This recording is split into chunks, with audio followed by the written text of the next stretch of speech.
அவ்வளோதான், இதான் என்னால் பண்ண முடிஞ்சது. இப்போ நான் ஷூட்டிங்க்கு ஓடணும். லைஃப்பில் வந்துட்டு இனிப்பு, புளிப்பு, காரம், கசப்பு, உவர்ப்பு, துவர்ப்புன்னு எல்லாமே இருக்கும் இல்லையா? அது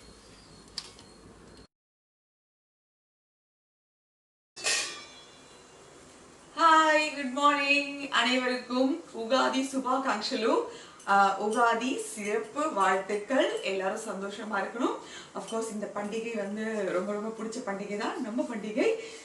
இன்னைக்கு வந்து எனக்கு ஷூட்டிங்கும் இருக்கிறதுனால கடன்னு சமைச்சிட்டு அப்படியே ஓடணுங்க. ஸோ ஸ்பெஷலாக வந்து ஒரு 2 ஐட்டம் மட்டும் தான் பண்ண போகிறேன். மற்றபடி யூஸ்வல் சமையல் தான். ஆரம்பிக்கலாமா? இது என்ன தெரியுமா? வேப்பம்பூ. மோகன் கிட்ட நேத்து வேப்பம்பூ வாங்கி விடான்னு சொன்னா வாங்கி வச்சுட்டு என்கிட்ட வந்து, அம்மா கொஞ்சம் கருப்பாக தான் கிடைச்சது, நீங்க வரும்போது கொஞ்சம் வெள்ளையா இருந்தா வாங்கிட்டு வாங்க அப்படின்னா. சரி, நான் கூட ஏதாவது கொஞ்சம் காஞ்ச பூவா இருக்கும்னு நினைச்சேன். ஆனா இவ்வளோ காஞ்ச பூ. இங்க பாருங்க, நாட்டு மருந்து கடையில போயிட்டு வேப்பம்பூ வாங்கிட்டு வந்து வச்சிருக்கான். இது போலி பண்ணுறதுக்காக நான் ஒரு 1.5 கப்பு கடலைப்பருப்பு ஊற வச்சிருந்தேன். ஒரு 3 ஹவர்ஸ் முன்னாடி ஊற வச்சேன்னு நினைக்கிறேங்க. அம்மா 12 மணிக்கு எழுந்துக்கும் போது இதை அப்படியே ஊற வச்சாங்க. ஸோ இதை வேக போட்டலாம். இப்போது இது பருப்பு திக்காக நம்ம எடுக்கிறதுக்காக நான் மூழ்கிற அளவுக்கு தான் தண்ணி வச்சுருக்கேன், அதுக்கு மேலே வைக்கல. இது நம்மோட புது பிராஸ் குக்கர். சரி, ஒரு நல்ல நாளில் இதை ஓப்பனிங் கொடுக்கலாம்னு சொல்லிட்டு இன்னைக்கு பண்ணுறேங்க.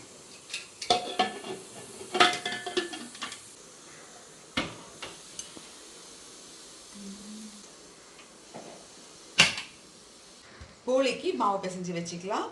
ஒரு 1 ஹவர் இது நல்லா ஊறணுங்க. அதுக்காக நான் இப்போவே பிசைஞ்சு வச்சிடுறேன். ஒரு ஸ்பூன் நெய் விட்டுக்கலாம், மஞ்சத்தூள், கொஞ்சம் உப்பு, கொஞ்சம் கொஞ்சமாக தண்ணி விட்டு நம்ம பூரிக்கு பிசைகிற மாதிரி. பட் இது கொஞ்சம் தளதளன்னு இருக்கணும்.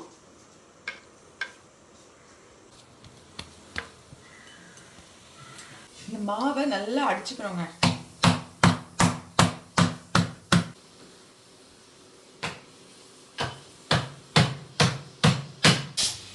இப்போ இதை அப்படியே கொஞ்சம் நெய் தடவி ஒரு 1 ஹவர் அப்படியே வச்சிடலாம் ஓரம். சாம்பார், கத்திரிக்காய், முருங்கைக்காய், மாங்காய் சாம்பார். கடுகுளுத்தம் பருப்பு, வெந்தயம், 2 காஞ்ச மிளகாய், இப்போ சின்ன வெங்காயம். இந்த வெங்காயம் நல்லா கொஞ்சம் வதங்கினதும் தக்காளி, காயெல்லாம் சேர்த்து சாம்பார் பொடி போட்டு கொஞ்சம் போல் தண்ணி விட்டு வேக வச்சு அதுக்கப்புறம் புளி கரைச்சி விட்டு ஃபைனலாக பருப்பு கடைஞ்சி ஊற்றினா சாம்பார் ரெடி பண்ணிட்டு கூப்பிடுறேன். பாயாசம் இதில் வந்து ஜவ்வரிசி நான் ஆல்ரெடி வேக வச்சாச்சு, சேமியாவும் போட்டாச்சு, சர்க்கரையும் போட்டாச்சு. சர்க்கரை போட்டு இந்த மாதிரி நல்லா கொஞ்சம் நேரம் அப்படியே கொதிச்சாதான் அந்த பாயசம் வந்து டேஸ்ட்டாக இருக்குங்க. அதுக்கப்புறம் இதை ஆற வச்சு, பால் தனியாக ஆற வச்சு அதுக்கப்புறம் தான் பாயசத்தில் ஊற்றணும், நல்லாயிருக்கும். இப்போ ஏலக்காய் போட்டுக்கலாம். இன்னும் ஒரு 2 நிமிஷம் இது கொதிச்சதும் ஆஃப் பண்ணிக்கலாம்.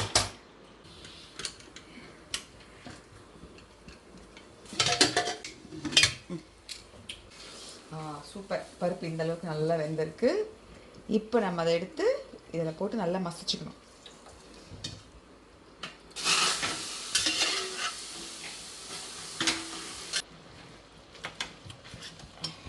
நல்லா அப்படி மசிச்சுக்கணும். இதுலேயே நம்ம கொஞ்சம் ஒரு கப் அளவுக்கு வெல்லம் போட்டுக்கலாம், ஏலக்காய். அவ்வளோதான். இப்போ இது நல்லா இந்த வெல்லம் கரைஞ்சி இதில் மிங்கிள் ஆகிற வரைக்கும் திக்காக இதை கரைச்சி எடுத்துக்கணும். இந்த அளவுக்கு நல்லா திக்கானது ஒரு 2 ஸ்பூன் நெய் இதில்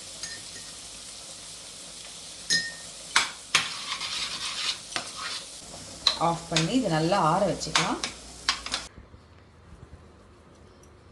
இப்போது நம்மளுடைய போலி மாவு சூப்பராக ரெடி ஆகிடுச்சு. இந்த மாதிரி நம்ம அது என்னது கடலைப்பருப்பு, வெல்லம், ஏலக்காய் போட்டோம் இல்லையா, நெய்யோடு சேர்த்து அதை வந்து இப்படி எடுத்து இதில் வச்சுக்கலாம். டடான் டடான் டடான் டடான் டடான். அவ்வளோதான். இப்படி வச்சு நம்ம கையிலேயே வந்து இப்படி தட்டிக்கலாம். பூரி கட்டெல்லாம் வேண்டாம், கையிலேயே இப்படி தட்டிக்கலாம். ஆக்சுவலாக என்ன சொல்லுவாங்கன்னா, இந்த உள்ளே வச்சுருக்கிற அந்த பூரணம் இருக்கு இல்லையா, அது வந்து கண்ணாடி மாதிரி வெளியே தெரியணும், அதுதான் வந்து நல்லாயிருக்கும் அப்படின்னு சொல்லுவாங்க. ஸோ நானும் அதை தான் ட்ரை பண்ணிகிட்ருக்கேன். ஆல்ரெடி ஒன்று தட்டி வச்சாச்சு. நெய் போட்டுட்டு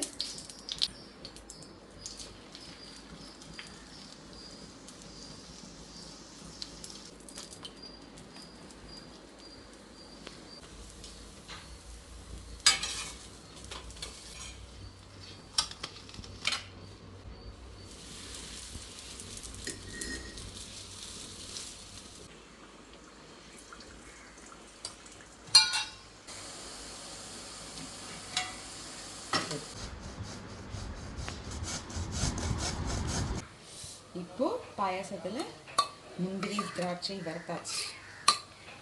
இதை மிக்ஸ் பண்ணிவிட்டு காய்ச்சி வச்சு பாலை ஊற்றிக்கலாம்.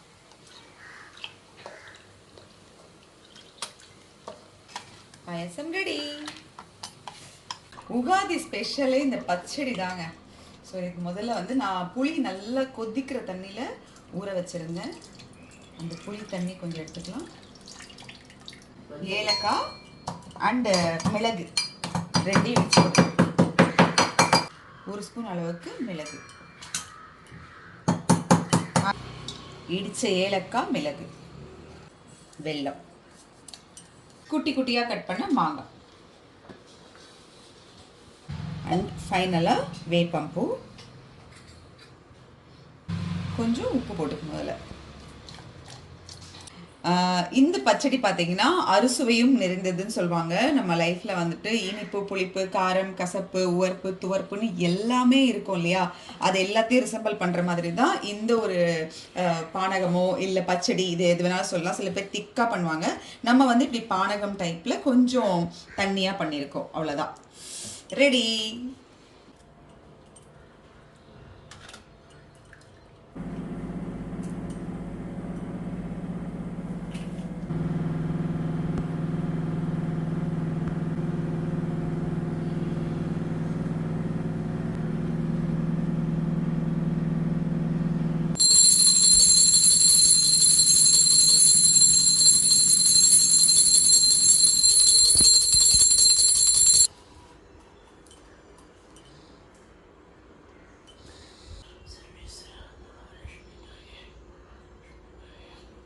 நம்ம வீட்டில் பூத்த அடுக்கு மல்லி, ஒன்று லக்ஷ்மிக்கு, ஒன்று வந்து குட்டி முருகருக்கு.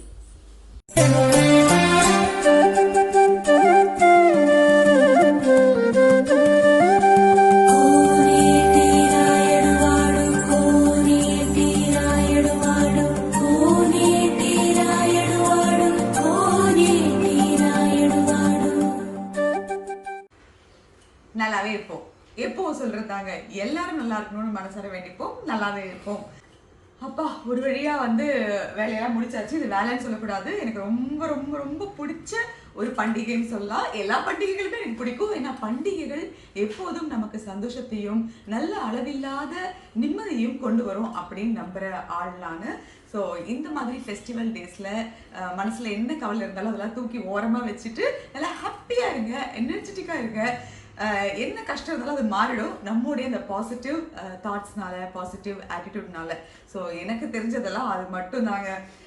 இன்னைக்கு நம்ம என்னெல்லாம் பண்ணியிருக்கோம்னா, பருப்பு போலி பண்ணோம், அப்புறம் வடை பண்ணோம், பச்சடி பண்ணியிருக்கோம், பாயாசம் பண்ணியிருக்கோம், அப்புறம் வீட்டுக்கு ரெகுலராக சமைக்கிற சாப்பாடு, உருளைக்கிழங்கு வறுவல், கேரட் பீன்ஸ் பொரியல், கத்திரிக்காய், முருங்கைக்காய், மாங்காய் சாம்பார், அவ்வளோதான். இதான் என்னால் பண்ண முடிஞ்சது. இப்போ நான் ஷூட்டிங்க்கு ஓடணும். என்ன வேலை இருந்தாலும் சரி, கொஞ்சம் அப்படி ஒதுக்கி வச்சுட்டு இந்த மாதிரி சாமி கும்பிடுறதுங்கிறது வந்து மனசுக்கு ஒரு நிறைவை கொடுக்கும். இதுவும் என்னோட நம்பிக்கை. ஸோ அனைவருக்கும் இனிய உகாதி சுபாகாங்ஷலு. மீண்டும் ஒரு முறை அனைவருக்கும் இனிய தெலுங்கு வருடப்பிறப்பு வாழ்த்துக்கள். இதே மாதிரி அடுத்து தமிழ் வருடப்பிறப்பு வரப்போது, அதுக்கும் நம்ம கிராண்டா செலிப்ரேட் பண்ணலாம். இந்த நாள் இனிய நாளாக எல்லாருக்கும் அமையட்டும். நல்லா இருப்போம்.